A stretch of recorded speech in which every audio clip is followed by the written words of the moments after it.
Економистите и експертите од областа на меѓународната трговија со неколку сценарија по воведувањето на таксите и царините од страна на САД. Негативните ефекти се неизбежни. Само прашање е колку ќе биде штетата врз македонската економија. Економистот Зоран Јовановски смета дека во овој случај најдобро е да се примени стабилно и долгорочно одржливо решение, а тоа значи склучување на спогодба за слободна трговија со САД. Тој вели започнати се активности на таа тема, а во игра било и вклучување во стратешко партнерство.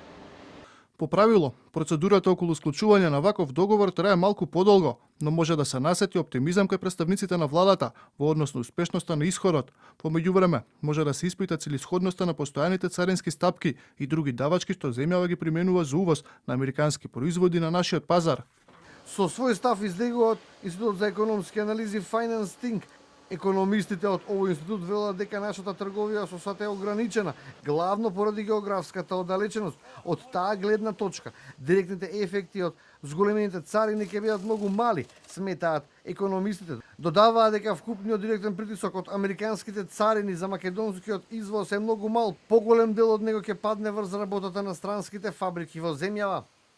Согласно на структурата и поставеноста на нашата економија во однос на трговските и финансиските текови на глобално ниво, се очекува ефектот од ново воведените царини од САД кон Северна Македонија ќе биде негативен, но главно индиректен. Тоа имплицира дека тој нема да се почувствува веднаш.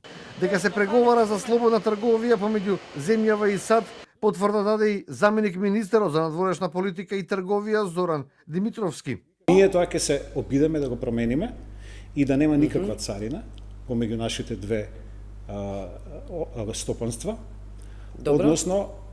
односно да склучиме договор за слободна трговија. Македонија е една од 180 држави на која САД и воведе повисоки царини. Производите кои ќе се увезуваат во најмоќната светска држава ќе бидат царините со плюс 30% од тоа што досега било.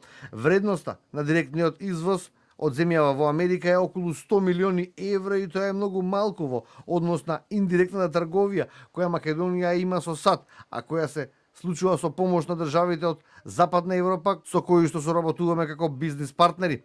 Тука економистите очекуваат многу поголеми загуби доколку работите не се променат.